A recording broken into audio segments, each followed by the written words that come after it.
Urdu album کے معزز سامعین السلام علیکم۔ یہ واقعہ مئی 632 عیسوی کا ہے۔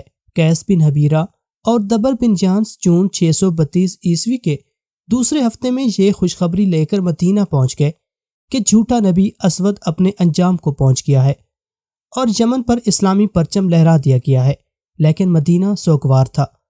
5 جون 632 عیسوی 12 ربیع الاول 11 ہجری رسول خدا صلی اللہ علیہ وسلم بھی وصال فرما گئے تھے۔ رسول اللہ صلی اللہ علیہ وسلم کے وصال کی خبر جوں جوں پھیلتی گئی، یہ جنگل کی آگ ہی ثابت ہوئی۔ جہاں پہنچی وہاں شعلے اٹھنے لگے۔ یہ شعلے بغاوت کے تھے۔ ایک تو اسلام کے دشمن تھے جنہوں نے اپنی تخریبی سرگرمیاں تیز کر دی تھی، دوسرے وہ قبائل تھے جنہوں نے صرف اس لیے اسلام قبول کیا تھا کہ ان کے سردار مسلمان ہو گئے تھے۔ ایسے قبیلے اتنے زیادہ نہیں تھے جنہوں نے سچے دل سے اسلام قبول کیا تھا۔ باقی تمام قبیلے اسلام سے نہ صرف منحرف ہو گئے تھے بلکہ انہوں نے مدینے کے خلاف علم بغاوت بلند کر دیا تھا اور مدینے پر حملے کی باتیں کرنے لگے۔ خلیفہ اول حضرت ابوبکر صدیق رضی اللہ تعالی عنہ نے باغی قبیلوں کو پیغام بھیجے کہ وہ اسلام کو نہ چھوڑیں۔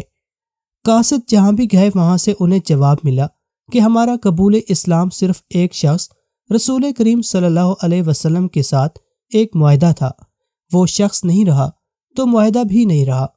اب ہم آزاد ہیں اور ہم اپنا راستہ اختیار کریں گے۔ تیسرا اور سب سے خطرناک فتنہ جھوٹے مدعیان نبوت کا تھا۔ رسول کریم صلی اللہ علیہ وسلم کی زندگی میں ہی نبوت کے جھوٹے دعوے دار پیدا ہو گئے تھے۔ ان کی پشت پناہ رومی، ایرانی اور یہودی کر رہے تھے۔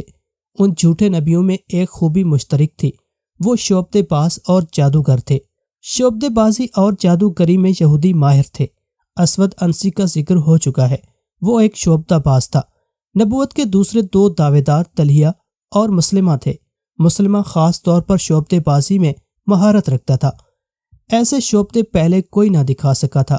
مثلا وہ پرندے کے پر اس کے جسم سے الگ کر کے دکھاتا، پھر پرندے اور پروں کو اکٹھے ہاتھوں میں لے کر اوپر پھینکتا تو پر پرندے کے ساتھ ہوتے اور وہ پرندہ اڑ جاتا۔ مسلمہ بدصورت انسان تھا۔ اس کے چہرے پر ایسا تاثر تھا جیسے یہ انسان کا نہیں، حیوان کا چہرہ ہو۔ خد و خال بھی حیوانوں جیسے تھے۔ اس کا قد چھوٹا تھا، چہرے کا رنگ زرد تھا، لیکن اس کے جسم میں غیر معمولی طاقت تھی۔ اس کی آنکھیں غیر قدرتی طور پر چھوٹی اور ناک چپٹی تھی۔ یہ ایک بھدے آدمی کی تصویر ہے جسے کوئی بدصورت انسان بھی پسند نہیں کر سکتا تھا، مگر جو عورت خواہ وہ کتنی ہی حسین اور سرکش کیوں نہ ہوتی، اس کے قریب جاتی تو اس کی گرویدہ ہو جاتی اور اس کے اشاروں پر ناچنے لگتی تھی۔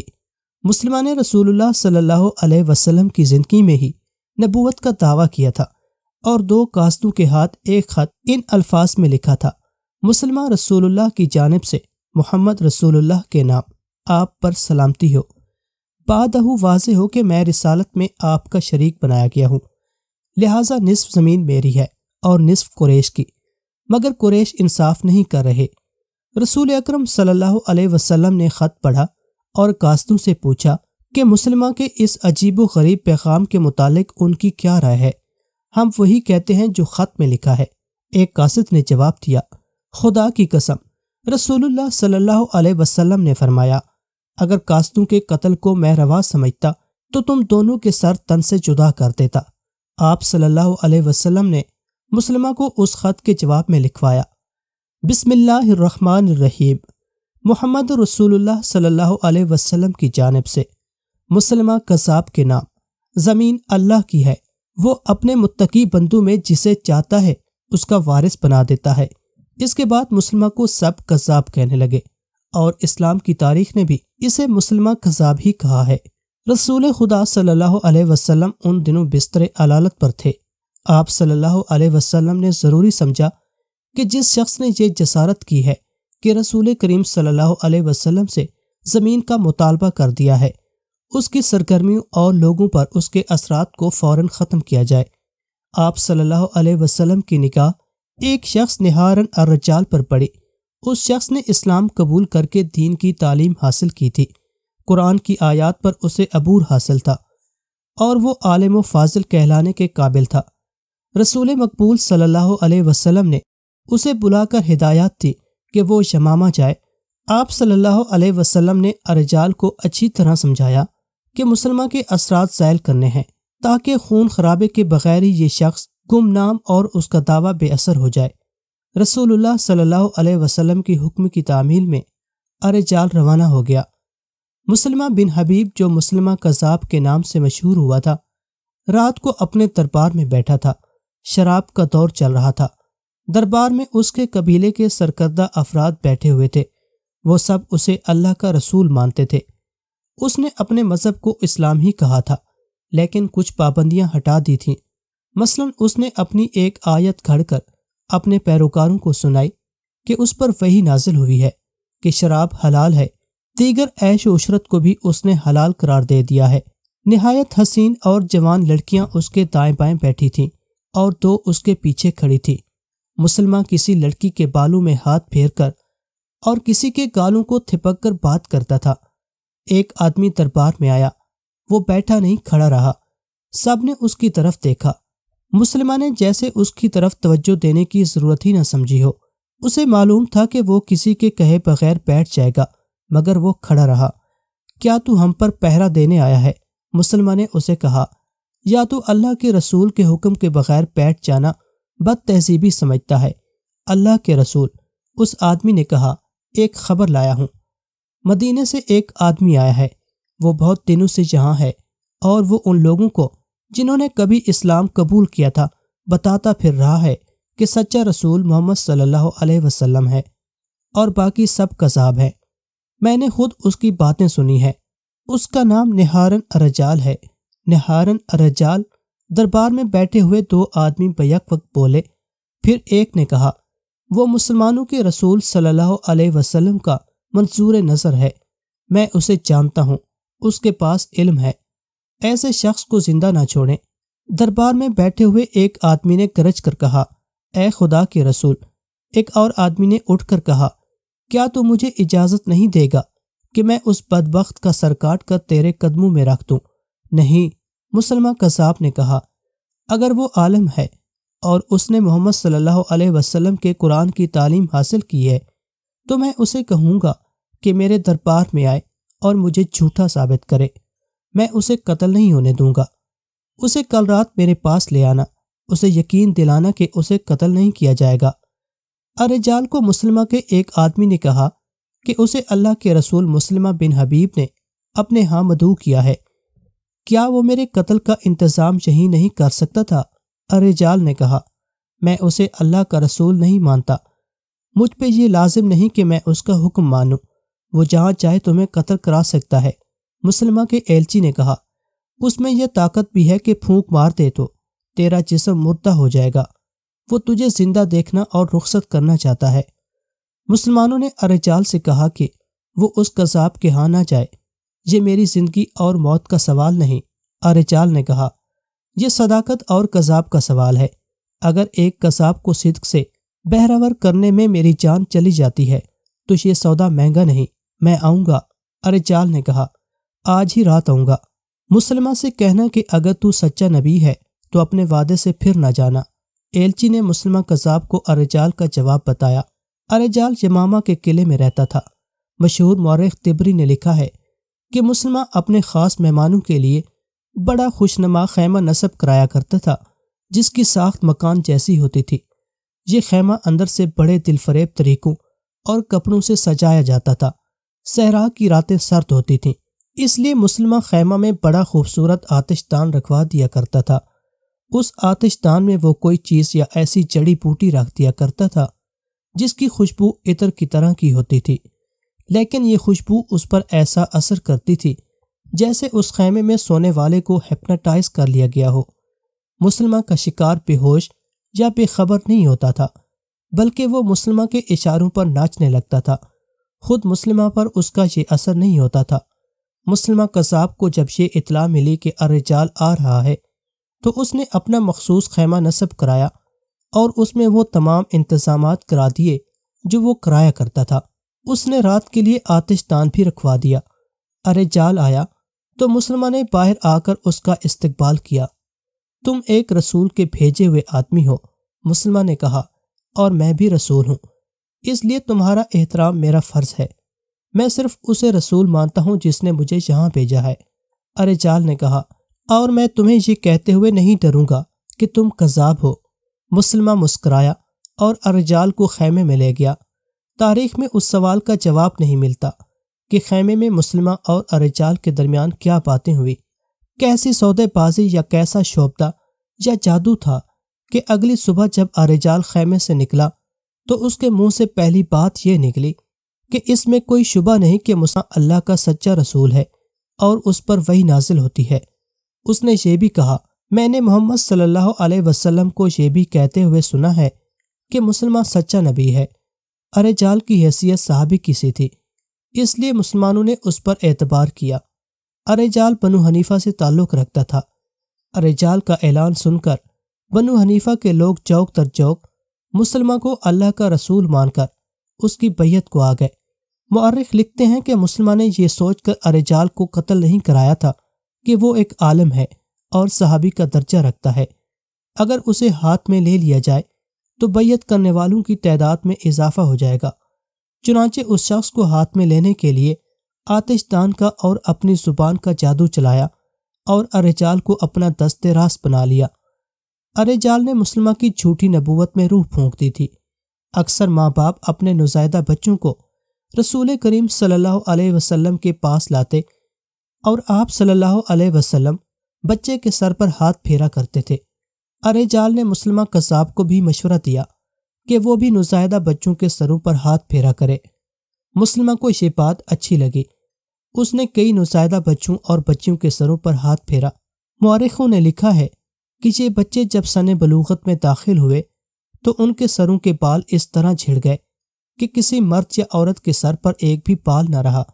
اس وقت تک مسلمہ کو مرے ہوئے زمانہ گزر گیا تھا۔ اس دوران ایک عورت نے بھی نبوت کا دعویٰ کیا، اس کا نام سجا تھا، وہ الحارث کی بیٹی تھی، اسے ام صادرہ بھی کہا جاتا تھا۔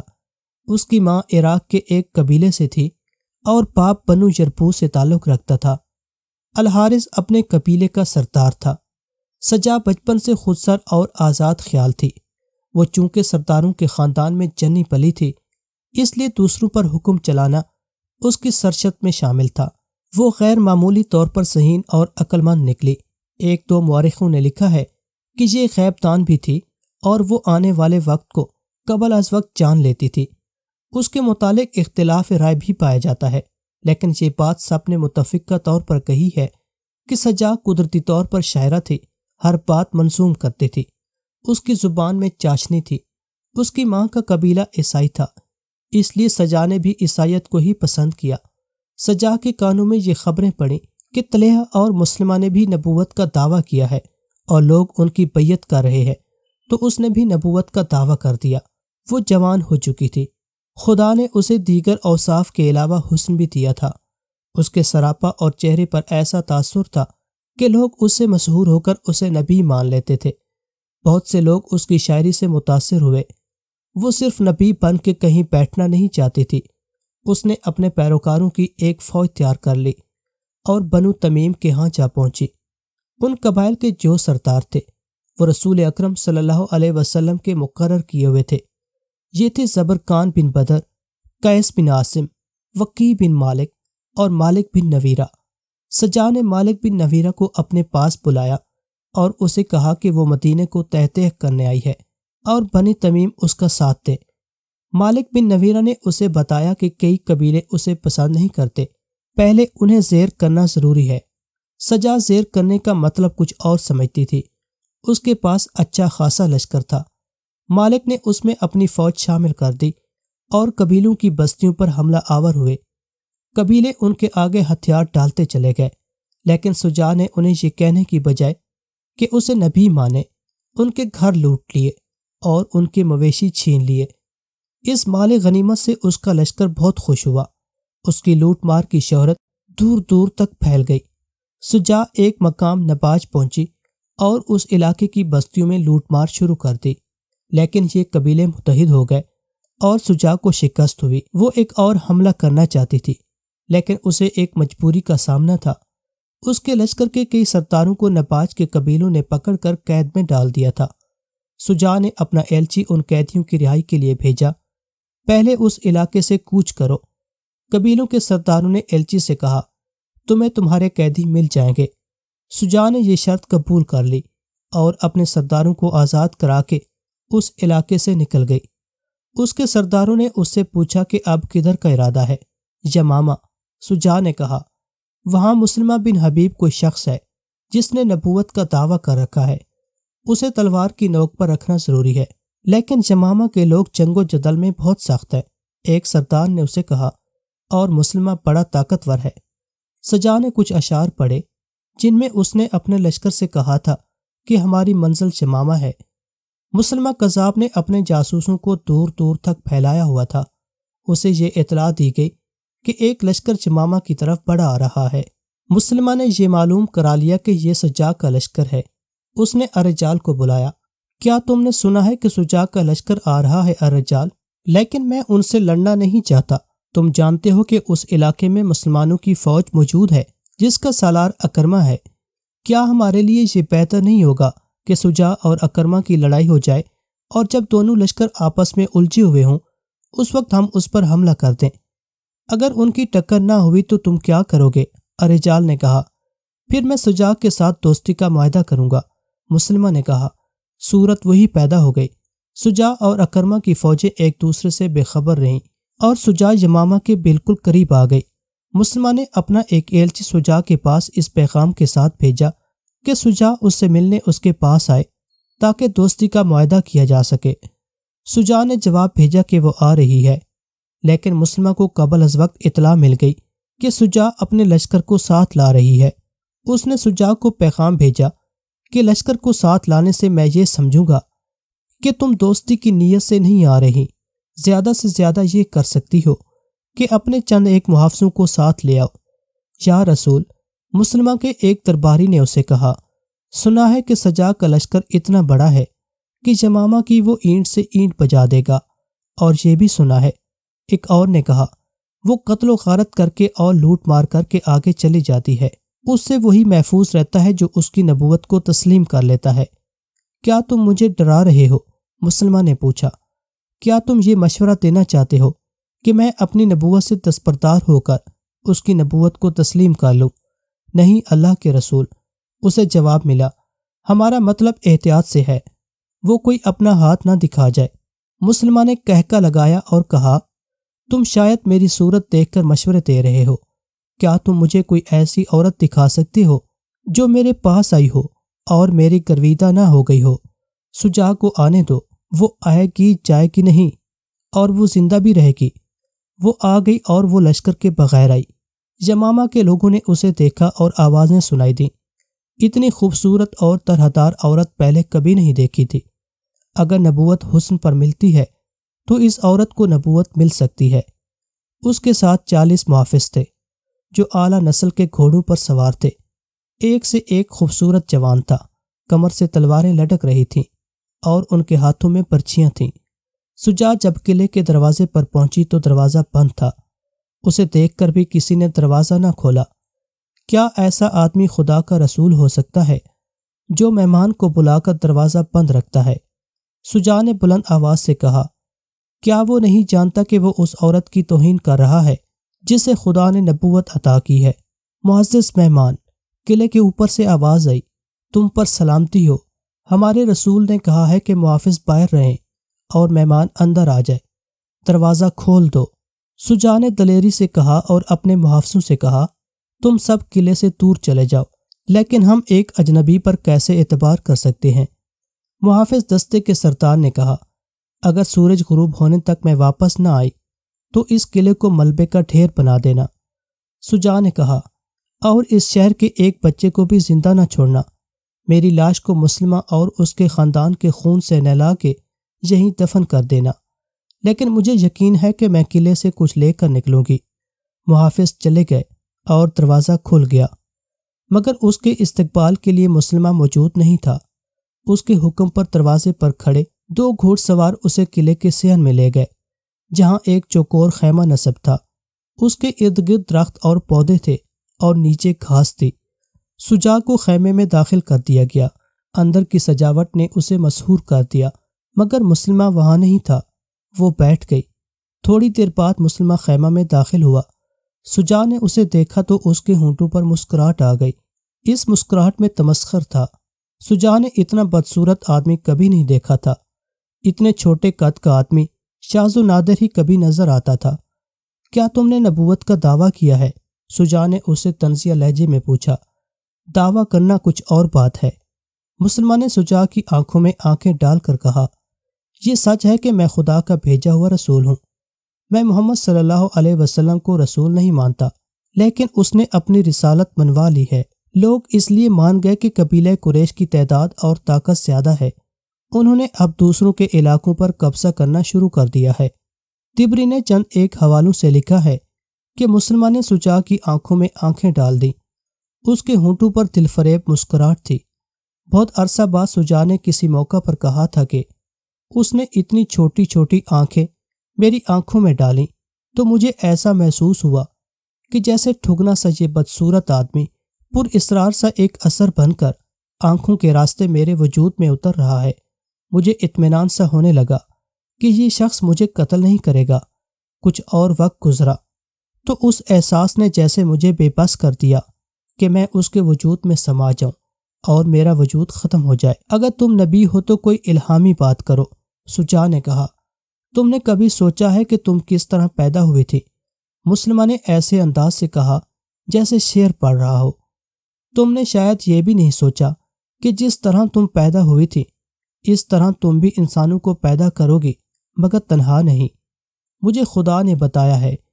اس نے قرآن کی آیات کی طرز کے الفاظ بولے۔ وہ ایک زندہ وجود سے زندہ وجود پیدا کرتا ہے، پیٹ سے، انتڑیوں سے۔ خدا نے مجھے بتایا ہے کہ عورت مانند ظرف کے ہے جس میں کچھ ڈال کر نکالا جاتا ہے، ورنہ ظرف بیکار ہے۔ شجاع مسحور ہوتی چلی گئی۔ مسلمہ شہروں کے لب و لہجے میں باتیں کرتا رہا۔ شجاع نے محسوس ہی نہ کیا کہ مسلمہ اس کے جذبات کو مشتعل کر رہا ہے، اور وہ یہ بھی محسوس نہ کر سکی کہ سورج غروب ہو چکا ہے۔ مجھے یقین ہے کہ تم آج رات یہیں رہنا چاہو گی، مسلمہ نے کہا۔ اگر چہرے دیکھنے ہیں تو تم دن ہو میں رات ہوں، مگر تم نے اس پر بھی غور نہیں کیا ہوگا کہ دن پر رات کیوں غالب آ جاتی ہے اور دن اپنا سورج رات کی تاریک گود میں کیوں ڈال دیتا ہے۔ یہ ہر روز ہوتا ہے، اس کا وقت مقرر ہے۔ رات سورج کی چمک دمک کو کھا نہیں جاتی، بڑے پیار سے اسے جگا کر دوسرے افق پر رکھ دیتی ہے۔ ہاں مسلمہ، شجاع نے کہا، میرا جی چاہتا ہے کہ میں مان لوں کہ تم سچے نبی ہو۔ اتنا بدصورت آدمی اتنی خوبصورت باتیں نہیں کر سکتا۔ کوئی غیبی طاقت ہے جو تم سے اتنی اچھی باتیں کرا رہی ہے۔ وہ چونک پڑی اور بولی، سورج غروب ہو گیا ہے۔ اگر میں نے قلعے کی دیوار پر کھڑے ہو کر اپنے محافظوں کو یہ نہ بتایا کہ میں زندہ ہوں تو تمہاری بستیوں کی گلیوں میں خون بہنے لگے گا۔ مسلمہ نے اسے اپنے 2 محافظوں کے ساتھ قلعے کی دیوار پر بھیج دیا اور خیمے میں رکھا ہوا آتش دان چلانے کا حکم دیا۔ فانوس بھی روشن ہو گئے۔ مسلمہ نے آتش دان میں چھوٹی سی کوئی چیز رکھ دی۔ کمرے میں خوشبو پھیلنے لگی۔ شجاع واپس خیمے میں آئی تو اس پر خمار سا طاری ہونے لگا۔ وہ عام سی عورتوں کی طرح رومان انگیز باتیں کرنے لگی۔ کیا یہ اچھا نہیں ہوگا کہ ہم میاں بیوی بن جائیں؟ مسلمہ نے اس کی آنکھوں میں آنکھیں ڈال کر پوچھا۔ اس سے اچھی اور کوئی بات نہیں ہو سکتی، شجاع نے مخمور سی آواز میں جواب دیا۔ صبح طلوع ہوئی تو شجاع اس انداز سے باہر نکلی جیسے دلہن اپنی پسند کے دلہا کے ساتھ ازدواجی زندگی کی پہلی رات گزار کر نکلی ہو۔ قلعے میں شادیانے بجنے لگے۔ شجاع کے لشکر تک یہ خبر پہنچی کہ شجاع نے مسلمہ کے ساتھ شادی کر لی ہے۔ یہ شادی اسلام کے لیے بہت بڑا خطرہ بن گئی۔ ارتداد کے 2 لشکر متحد ہو گئے، لیکن یہ اتحاد جلدی بکھر گیا کیونکہ مسلمہ نے شجاع کو دھوکہ دیا اور وہ دل برداشتہ ہو کر عراق اپنے قبیلے چلی گئی۔ مسلمہ نے اپنے لیے ایک بہت بڑے خطرے کو ختم کر دیا تھا۔ شجاع کو اتنا صدمہ ہوا کہ وہ نبوت کے دعوے سے دستبردار ہو گئی۔ بعد میں وہ مسلمان ہو گئی اور کوفہ چلی گئی تھی۔ اس نے بڑی لمبی عمر پائی اور متقی اور پارسا مسلمان کی حیثیت سے مشہور رہی۔